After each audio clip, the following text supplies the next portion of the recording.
It's a similar name, but a very different approach. Can truly transform not only how you feel about yourself, but your experience of the entire world. I mean, I'm pagan, if anything, and to speak about this seems so simple. It's a radical transformation that will occur. It has already transformed my life in ways that I can't even comprehend. I'm actually still seeing it evolve. I'm so excited and happy that I was able to bring this through. Hi, everyone, and welcome to the Reflection Connection podcast. I'm your host, Vince Jameson.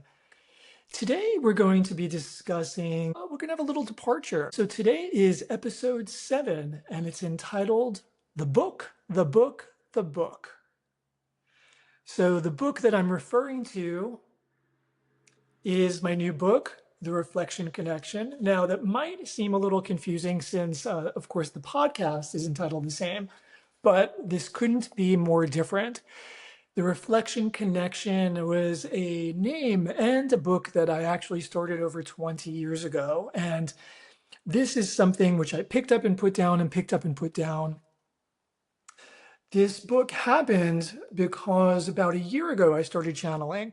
And so I was channeling quite a lot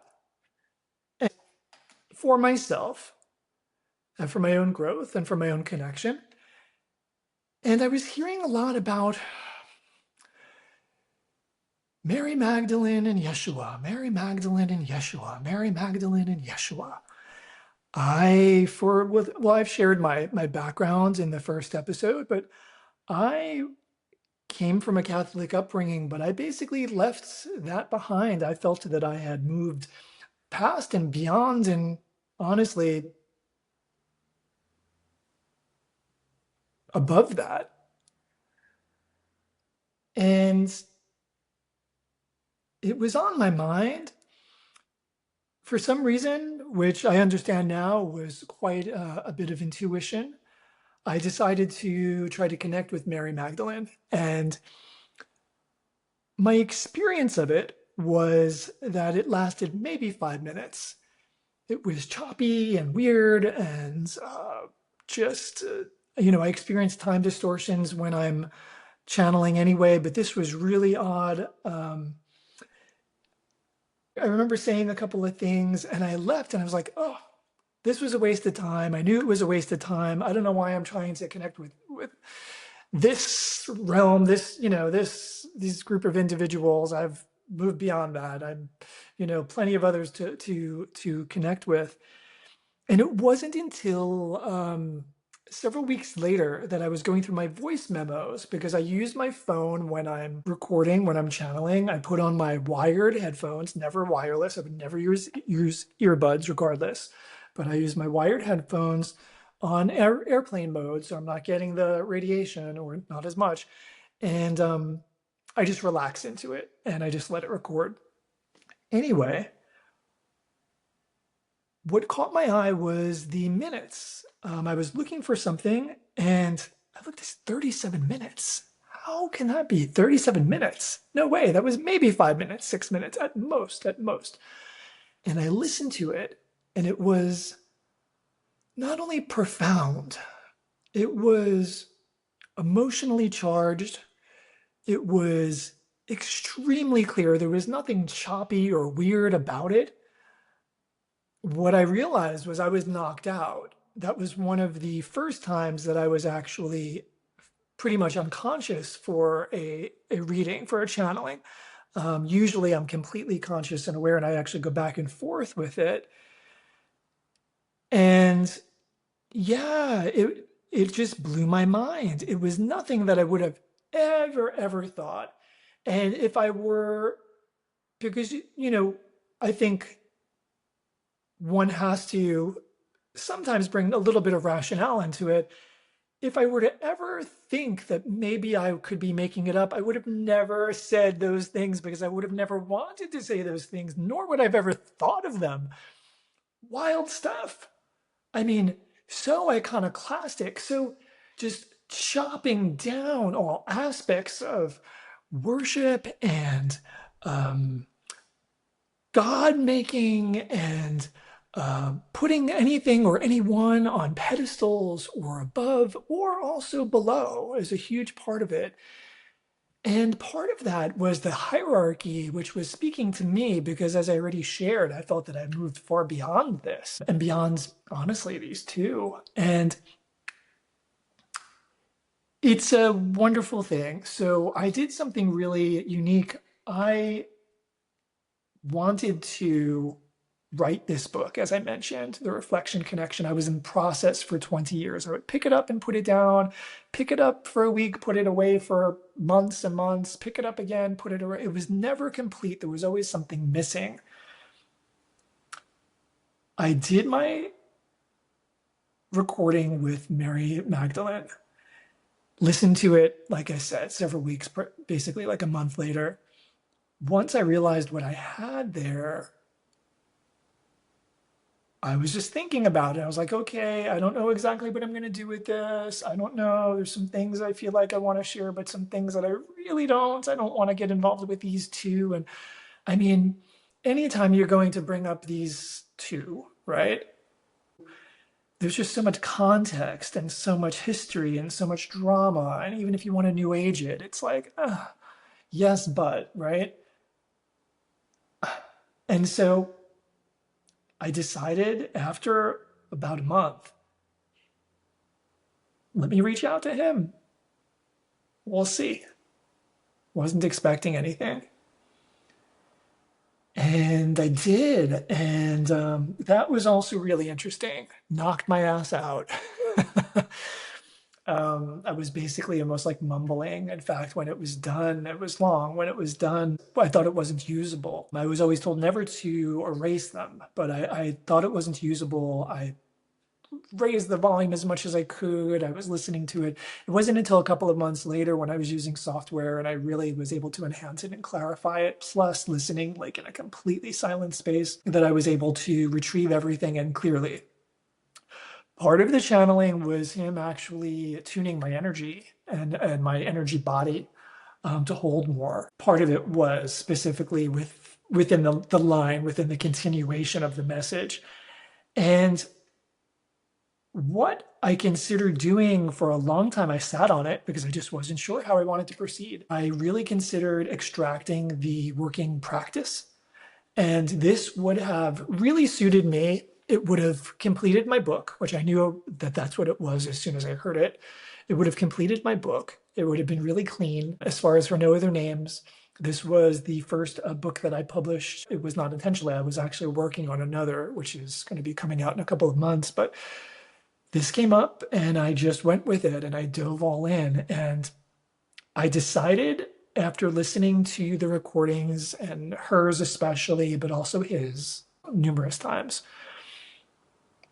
I wanted to give them a voice. I wanted to give him a voice. I wanted to give her a voice that was taken from her.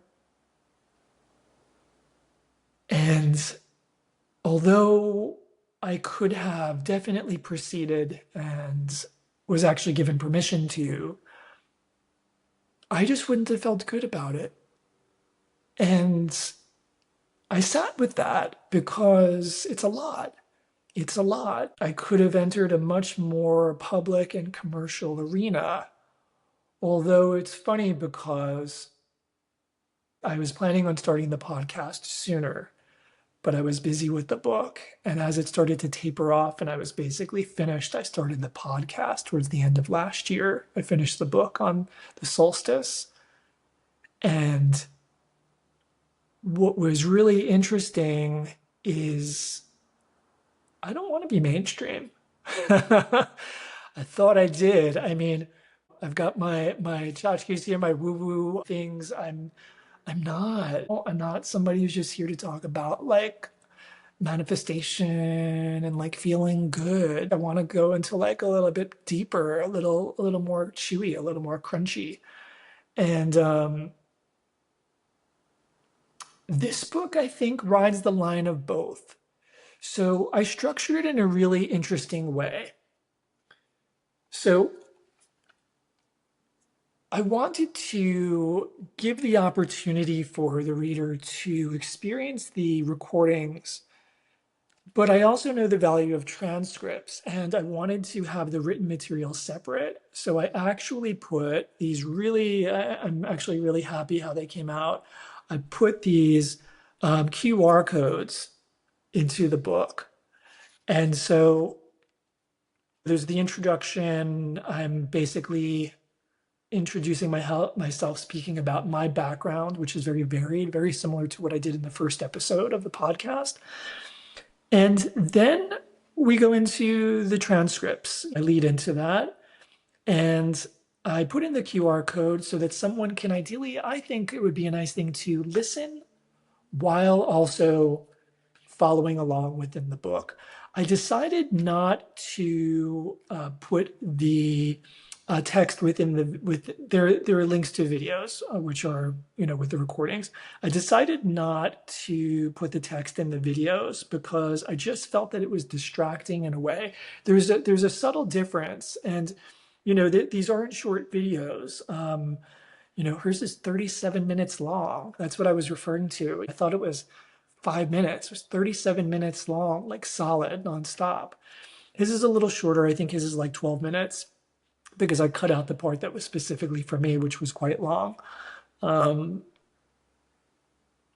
And what they reveal in the transcripts is complete.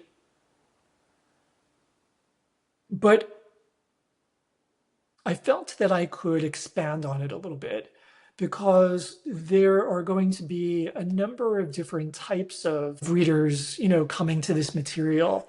And some of them might have a little more of a familiarity with some vocabulary and also some concepts, and some might not. And I wanted it's not at all a commercial book, but I wanted it to have a little bit more of a commercial entry level. I didn't want to exclude anybody from it because I really feel that the information shared is valuable. And I think that I've experienced that it's powerfully, powerfully transformational. And so keeping it toward the community, which is already 100% familiar with channeling and very esoteric conversations, I think would do a disservice for the global community because that is what I feel this can impact. This is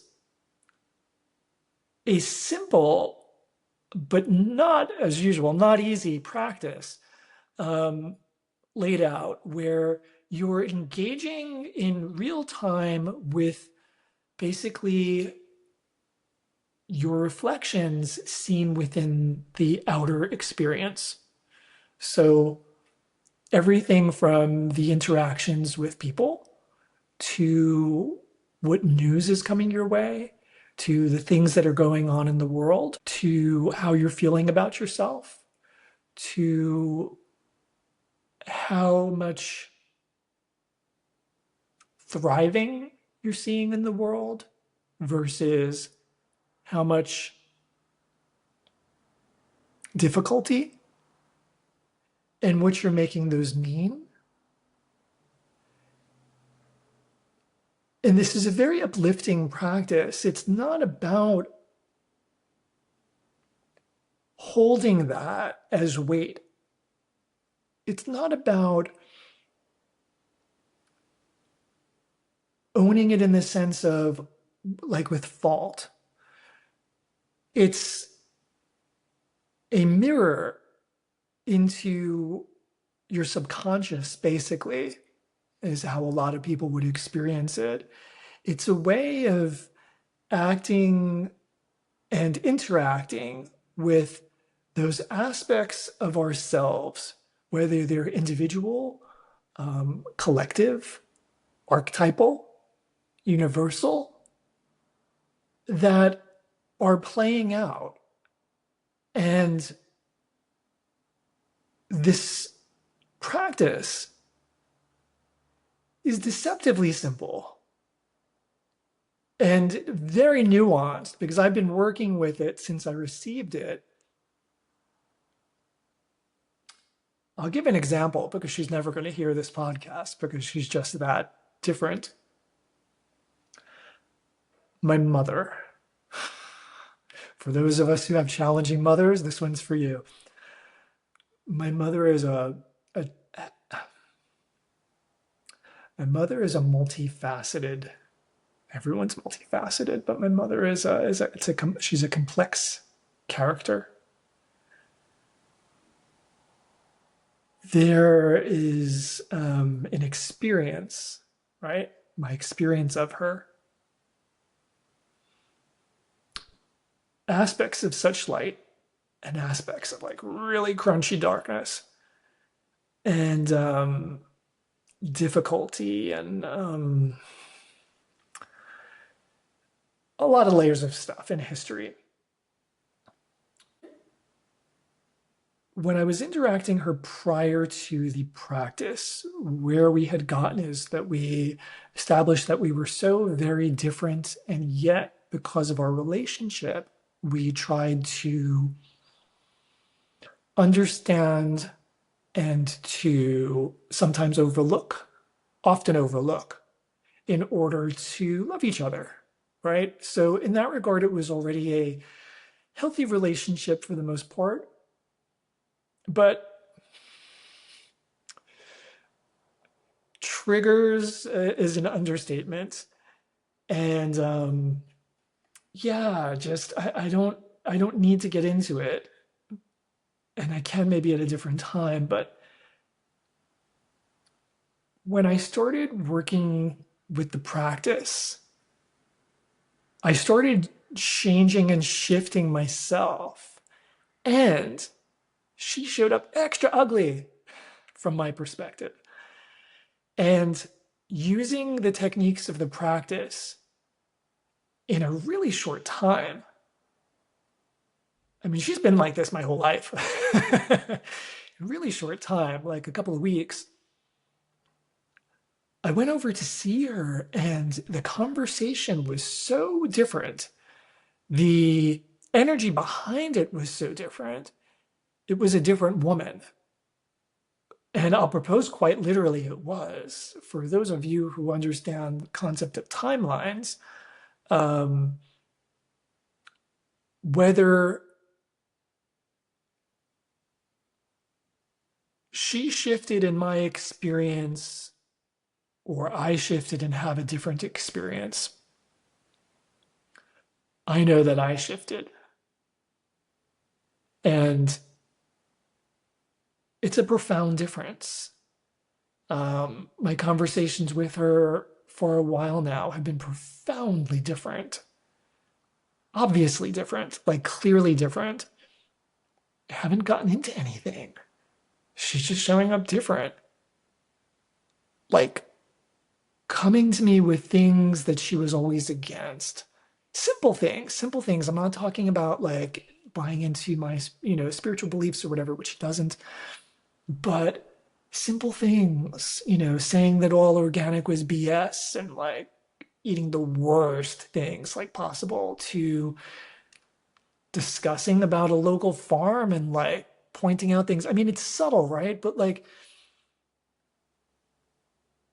anyone listening, your parents, your family, the complex context within conversations that maybe if I were to show up to your house, I wouldn't even pick up on a change. Yet you've been dealing with these people your whole life would pick up immediately like, huh? Who's this? What'd you do with my mother? Where's my mother? Because you're not her. Yeah, it was like that. And so this process really, really digs into the concept of judgment. And I, for one, as much as I may have, gone down a pretty substantial spiritual path, have tended to often carry some judgments. And if you were to ask me, I would say no, but I was also aware of some. In the past, and a while ago, I was called Judge Judy, Libra, right? So I've got the scales of justice. Gemini in my chart as well. So it's like understanding opposites, but still there's comparing, right? And judging Mary Magdalene and Yeshua as being inferior. Sorry. This really builds on, let me backtrack, Yeshua, who's more commonly known as Jesus, but there's context to the name, and his name was actually Yeshua. Regardless, you can call him George. Doesn't matter. Yeshua, in his channeled recordings, he speaks to elements that survived distortion but were incomplete. And so, for anyone familiar with any aspect of like super, super basic Christianity, Christian faith, or Christian doctrine, super, super, super, super, super, super basic, like, do unto others as you would have done unto you, and, don't judge. And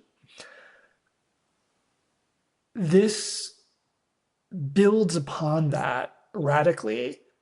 And also, too, he explains how and why. And it's a nuance, but a powerful, powerful one. For those of you, which I did not cover in the book, but I'll give a little bonus, for those of you who are a little more spiritually dynamic, a little more, just familiar with a lot of these conversations, he also delves into a really interesting aspect of manifestation that I haven't heard. And that I'll be working with soon. I've got a lot of projects going on. But getting back to the book, so their transcripts their recordings can stand on their own. And I thought of that as well. I thought maybe I'll just like throw this out under like a, just throw it out there without a name, let it be, and then write my own stuff. But they work together, and I wound up having a really hard time because I had a lot of writing that I had done over the years. And of course, because I spent a lot of time on it, I wanted to use it. And I used some of it. But in editing, I really decided to gut it and edit it out because a lot of it became I wanted to keep the concentration of the materials, and I wanted to move in this new direction. And I realized that I had to let go of my ego and kind of wanting points for like this brilliant writing, right? I wanted to write it, as I shared, for a more general audience, even though I don't know if the topic is going to reach a general audience. I wanted it to be approachable. And so there are elements in it where there's a little repetition, but it's hitting the same concept from different angles, from different vantage points. Specifically, I chose to do that because what I'm pointing at in the book is that important. And what I didn't want to do, and I achieved this. I think I was good with this. I really was keen that I did not want to do the typical self-help and spirituality book where you have endless pages of explanation along with endless pages of situations and, well, Molly said this and da da da da da, and Molly had this experience and blah blah blah blah, Molly's whole story. And also, I did not do the typical quantum physics and listing the whole quantum physics thing, which proves this and proves that, nor did I, which I wanted to. I collected a lot of quotes over the years, and there were a lot that I wanted to reference, and I put in just, I think, two or three. Most of the other quotes that I use in the book are specifically from the transcripts, but I did put in a couple of them. I decided not to do that because I really wanted to focus on the material, but also too because I feel that we're moving away. I'm moving away, but I feel as our culture is moving away from the grip of the 20th century and this concept of the idea of needing to prove oneself by comparison or by having this proof, right? So, like, this Harvard doctor said this, and then also this quantum physicist said this. And so that's why what I'm saying now is good enough for you to listen to. No, I'm not doing that. I'm not interested. I'm not doing that. That is old news. I am standing on the energy frequency of this book and of myself and of the wisdom of the viewer or of the reader to know if it's for them and to be attracted to it. I'm not going to sit here and prove something abstractly or logically. I'm not. I'm just not interested in that.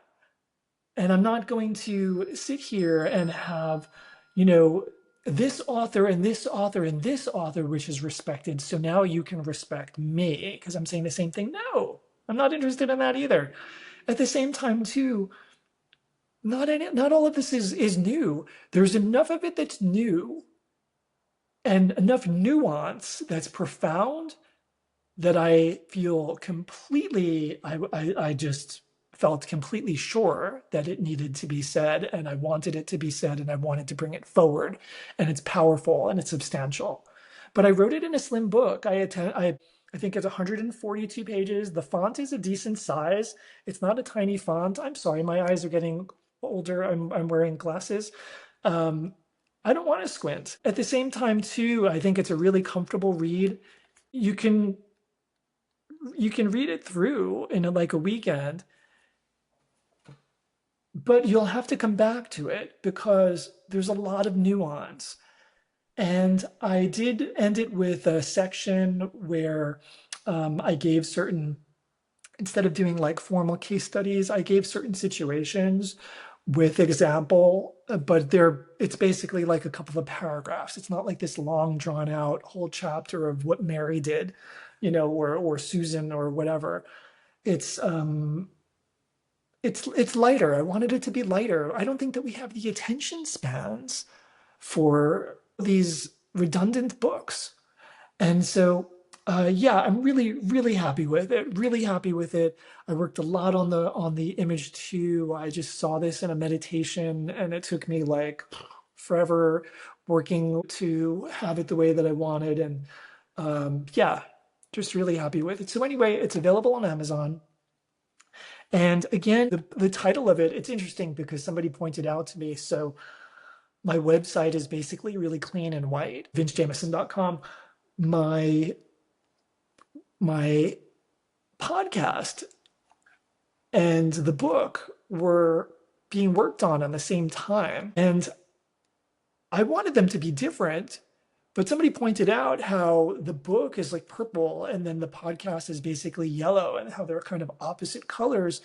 And I think that that's actually really, it's subtle, but it's profound. I think that it speaks a lot because this is a very spiritual book, which is also very approachable, and it's knocks down what we were told is spiritual for so long. Hierarchy, anybody above you, worship, all of that, gone, done, no more.